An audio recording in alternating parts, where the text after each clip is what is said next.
geral, meu irmão. O negócio ganhou força mesmo. E você pode ver que tem muito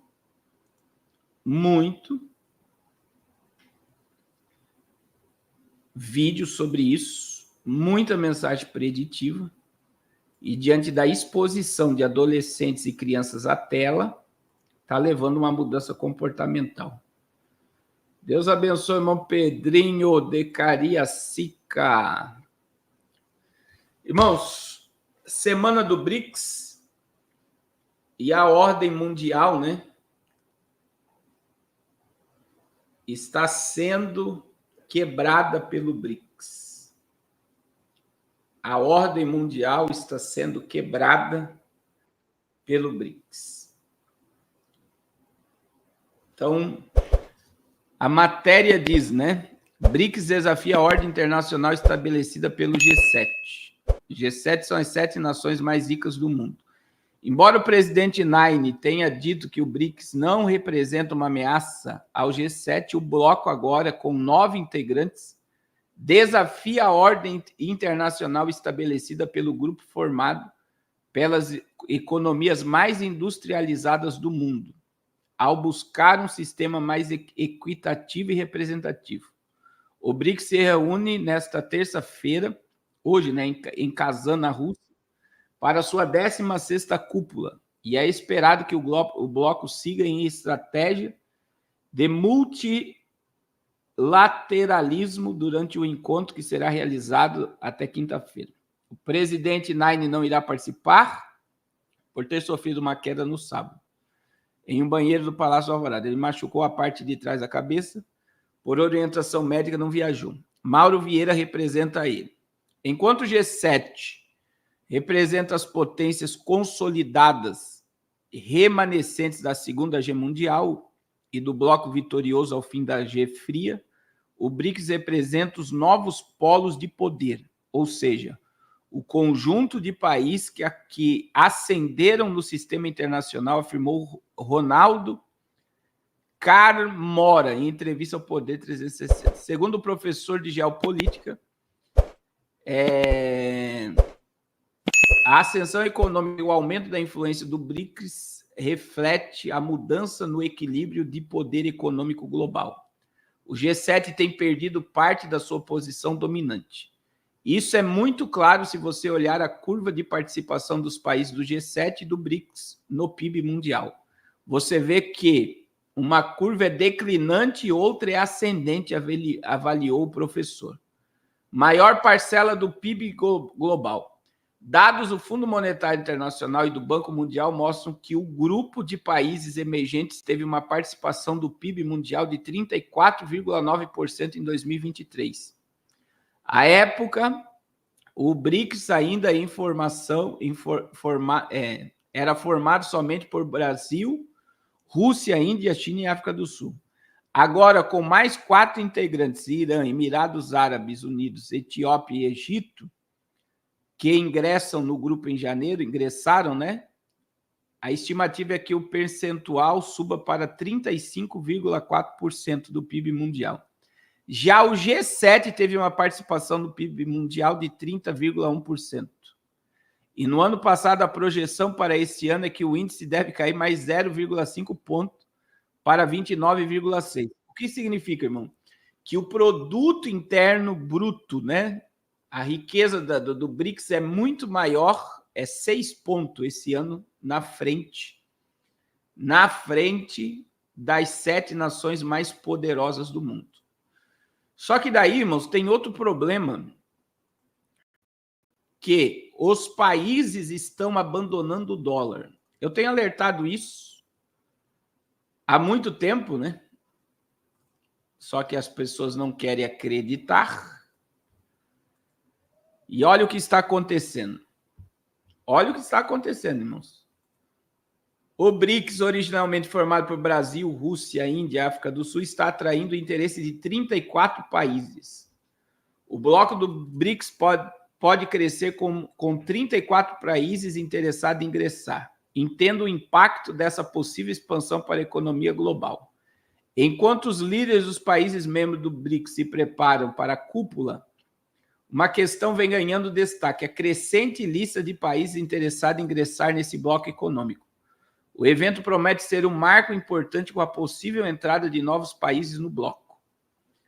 O Brasil, Índia, China, África do Sul e Rússia, né, que ingressaram em 2011, passou por uma expansão histórica em 1º de janeiro de 2024. Essa ampliação trouxe novos membros e fortaleceu a influência do bloco. Relatos indicam que dezenas de países já expressam interesse em aderir ao BRICS, o que será um dos tópicos do BRICS que está sendo tratado agora em Kazan. Muitos especialistas veem o BRICS como uma forma da China, depois da Rússia, influenciar os mais diversos assuntos ao redor do mundo. Nesse caso, o Brasil pode estar perdendo o protagonismo e se tornando um ator com pouco destaque no bloco econômico. Durante a reunião recente do grupo, o presidente russo anunciou que pelo menos 34 países demonstram interesse em se juntar ao BRICS. Entre eles, Sri Lanka também se destacou com o ministro de Relações Exteriores do país, afirmando que enviaria sua candidatura oficial durante a cúpula. Segundo a imprensa chinesa, esse crescente interesse pelo BRICS revela o apelo do grupo para que países que buscam diversificar suas relações econômicas e políticas e a expansão do bloco se torne um reflexo das oportunidades que oferece especialmente para nações em desenvolvimento. A cúpula do BRICS atendeu ao pedido do Brasil e decidiu excluir a Venezuela da lista de possíveis novos parceiros do bloco. Na América Latina, apenas Cuba e Bolívia foram inclusas. Além desses países, a lista contempla Belarus, Indonésia, Cazaquistão, Malásia, Nigéria, Tailândia, Turquia, Uganda, Uzbequistão e Vietnã. O próximo passo será analisar qual desses países poderão efetivamente integrar o grupo. Caso todos sejam aprovados, a Rússia, anfitriã da cúpula, entrará em contato com as nações selecionadas para confirmar seu interesse em ingressar na nova categoria dos membros. E aí, meu irmão,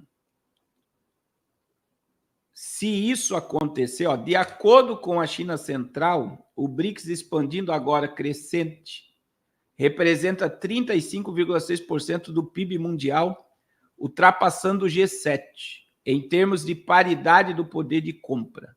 Além disso, o bloco é responsável por mais de 1/3 das terras secas da Terra, 45% da população global, mais de 40% da produção de petróleo mundial e cerca de 1/4 das exportações global.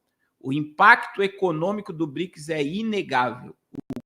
O grupo oferece um vasto mercado ricos, recursos naturais e energéticos, além de oportunidade para investimentos, como afirma Ang, diretor do Instituto dos Países Desenvolvidos do Instituto Chinês de Estudos Internacionais.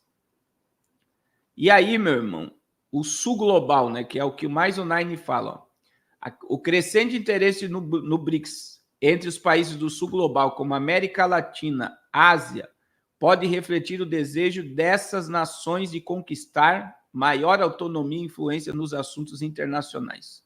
O bloco é visto como uma alternativa às instituições lideradas pelo Ocidente, mas sem intenção de substituí-las. O BRICS não é anti-ocidental, mas busca maior inclusão nas decisões globais. Isso é mentira.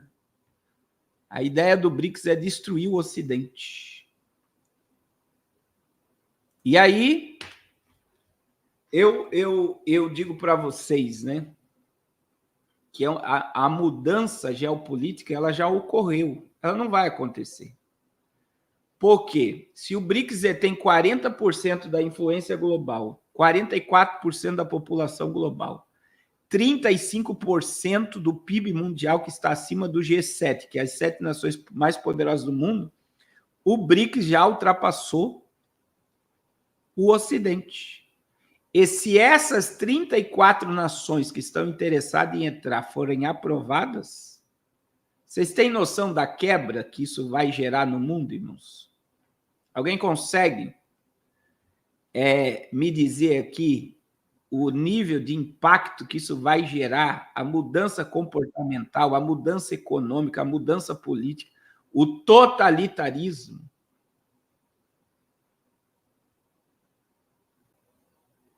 E o ponto-chave do BRICS esse ano, que eu tenho certeza, é a Turquia, meu irmão. A Turquia é Gog e Magog. A aliança da Turquia com o BRICS fortalece o Gog e Magog. Então, assim, as coisas estão acontecendo muito rápido.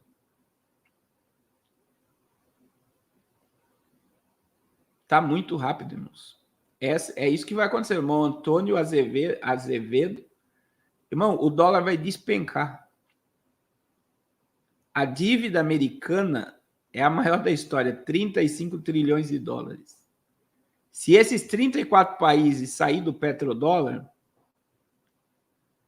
a ideia é a formação da moeda do BRICS, né? Eles vão negociar, cada país não vai depender de dólar, cada país vai depender da sua própria moeda para negociar através do dinheiro digital. Então, eles vão negociar nos seus próprios sistemas bancários, sem dependência nenhuma de dólar. Os Estados Unidos vão embargar. Os países vão dar gargalhada. A gente tem o BRICS. Você está entendendo, irmãos? E aí, como o irmão Milson mandou algo interessante, o Brasil, irmãos, essa matéria que o irmão Milson mandou aqui, ela é interessante por quê? No Brasil 247, né? Porque o Brasil é aquela mãe de braços abertos que joga para todos os lados. E aí, vocês lembram que eu falei que eu achei muito estranho o presidente não ir, né, ao BRICS, né? E olha só, aperto de mão com Putin criaria em Washington um embaraço em Washington, diz especialista. Se o Nine apertasse a mão de Vladimir Putin, ele iria contra a vontade dos Estados Unidos. E o que isso quer dizer, irmãos? Isso quer dizer claramente, né, que o Brasil é totalmente neutro e colonizado pelo sistema.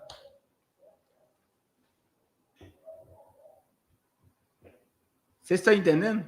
O Brasil, ele é totalmente colonizado. A prova, que nem a gente, quando a gente lembra das eleições, que eu dizia que não ia acontecer nada. Você sabe quando é que mudou a ideia do ex-presidente, do JB, de tudo? Quando o Sullivan, que é o camarada do americano que resolve os problemas de guerras, dessas questões políticas do Ocidente. O Sullivan, eu nunca vou esquecer, ele chegou no Brasil dia 6 de dezembro. As equipes de transição já estavam trabalhando. Ele se reuniu com a equipe de transição do JB e com a equipe de transição do Nine, e ele acabou com a ideia de uma intervenção militar do Brasil. Ali foi afundada a ideia de que os militares iriam assumir o poder do país. Então, quem é que veio colocar o JB no seu devido lugar? Os Estados Unidos. Os Estados Unidos. Então, assim, eu mostrei, né? Eu mostrei isso na época e eu estava conversando com pessoas direto de Brasília, não, que vai ter, que vai acontecer, que está comprando comida. Nunca se viu uma movimentação tão grande do Exército na rua. Ele não vai subir a rampa. Vocês lembram dessas histórias? Dia 6 de dezembro de 2022, o JB viu que quem manda é mais poderoso do que ele e ele teve que sair de cena. foi para os Estados Unidos e o povo ficou plantado na frente dos quartéis.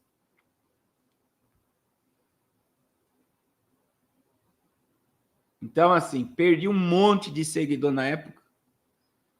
E ainda eu mostrei, né? Foi bem na época ainda o Vladimir Putin inaugurou aquela estátua do presidente de Cuba, de Fidel Castro. Então, infelizmente, né? E também tem outra coisa, irmão. Olha a mudança geopolítica. Tem outra coisa que o Momis mandou aqui, ó. Secretário-geral da ONU, Antônio Guterres, recusou o convite da Ucrânia para a Cimeira da Paz Global na Suíça. No entanto, aceitou o convite para o BRICS do criminoso de G. Putin. Isso só prejudica a reputação da ONU, segundo a matéria aqui. Veja aqui, irmãos, para quem que a ONU está trabalhando. A ONU nem quis saber do Pacto Global de Paz do Zelensky. E ele aceitou o convite para a cúpula do BRICS. É muito forte isso, né? É muito forte. Muito forte mesmo. Então, aí você vê como é que está acontecendo, irmãos. Como está acontecendo a mudança. A mudança geopolítica, né? A mudança comportamental é mundial, né? A gente caminha.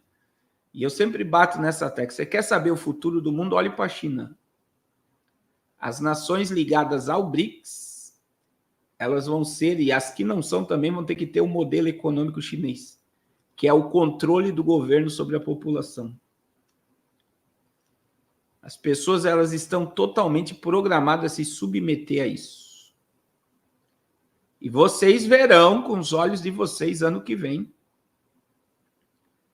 com o fortalecimento do BRICS, vem aí o Drex, né, que é o dinheiro digital brasileiro, vocês vão ver os bancos começarem a perseguir os opositores, o governo vai começar a perseguir, bloqueando as contas bancárias.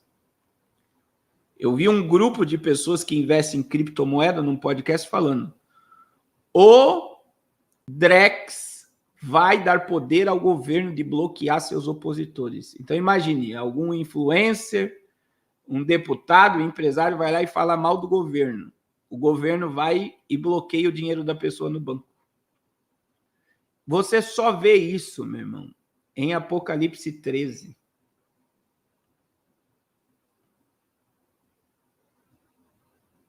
Você só vê isso em Apocalipse 13. Fez que a todos, grandes e pequenos, ricos e pobres, livres e servos, e seja posto um sinal.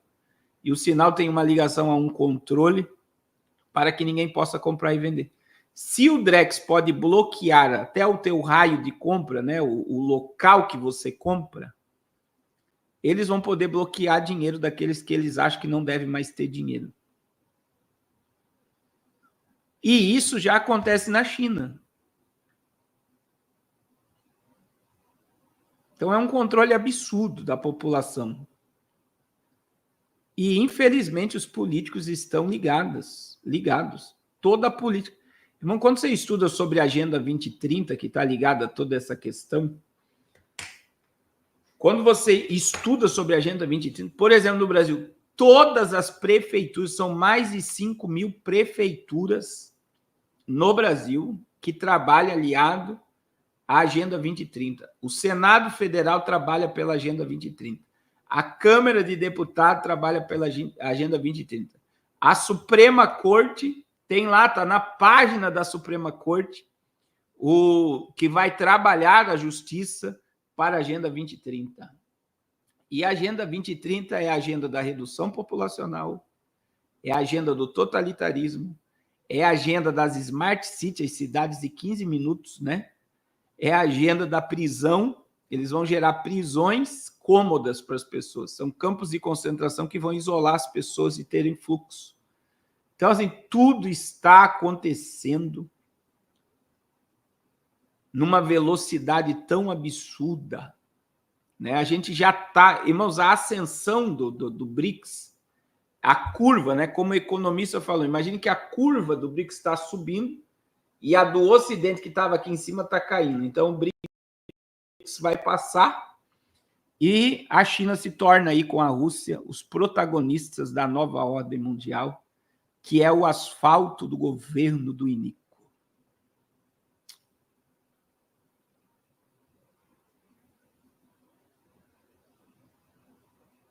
É muito sério.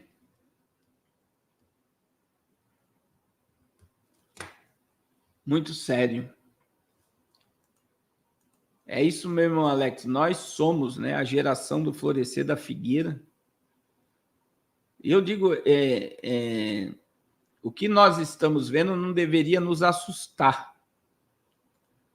O que nós estamos vendo deveria nos alegrar, porque nós estamos vendo a Bíblia se cumprindo. Nós estamos vendo a Bíblia se cumprindo.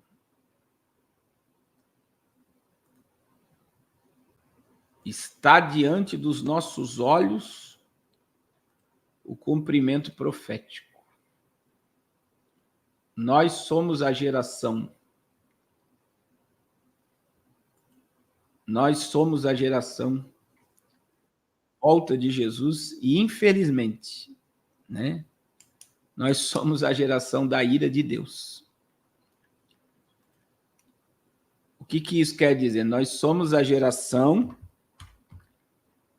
que estamos vendo a ira de Deus contra o pecado e a impiedade do homem. Contra o pecado e a impiedade do homem.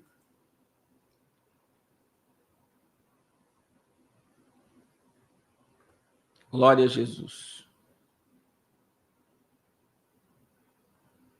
Glória a Jesus.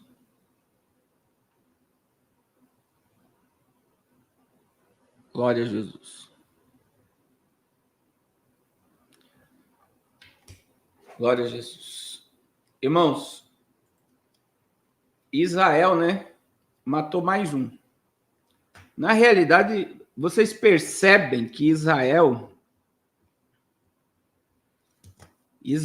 ele não está deixando os sucessores assumir o cargo, nem do Hamas e nem do Hezbollah. Esse daí nem assumiu o cargo e já partiu para a eternidade.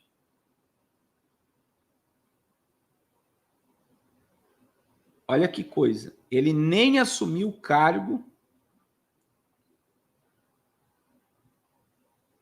Ele nem assumiu o cargo e já partiu para a eternidade. Então, Israel confirma a morte de Hashem, possível sucessor do chefe do Hezbollah. Ele era primo de Hassan, líder do Hezbollah, desde 1992, tinha um papel fundamental na organização, comandando o conselho executivo. Israel confirmou nesta terça-feira a morte, que era visto como sucessor de Hassan, na liderança do Hezbollah, grupo extremista que estava incomunicável desde os bombardeios israelenses ao Líbano no início de outubro. A confirmação de sua morte gera novas especulações sobre o futuro do Hezbollah. Ele era primo de Hassan, ele nasceu no sul do Líbano, numa região xiita, e era um dos apoiadores aí. E foi para a eternidade. Agora saiu um relatório, irmãos, um relatório macabro, hein? Mas, na realidade, quem nos acompanha aqui já viu, a gente já falou sobre isso, né? Porque o navio do Irã que veio para Venezuela e Cuba, da Rússia, né? A Rússia e o Irã tiveram no Brasil, no início do governo Online, teve navios do Irã que atracaram no Brasil, no Rio de Janeiro. Nós tivemos Venezuela e Cuba. E aí o relatório, olha o que o relatório está dizendo. Países da América do Sul estão hospedando bases iranianas, revela Israel. O regime de Nicarágua, de Daniel Ortega, escolheu como aliado o Irã, que é o maior promotor do T no mundo. Disse Gur, embaixador e cônsul israelense na Costa Rica, durante uma conversa virtual. O diplomata ainda garantiu que outros países da região têm bases no Irã e no Hezbollah. Acusou a Venezuela, a Bolívia. Vemos todos esses aliados do Irã aqui com atividades muito perigosas para a região, acrescentou. Ele também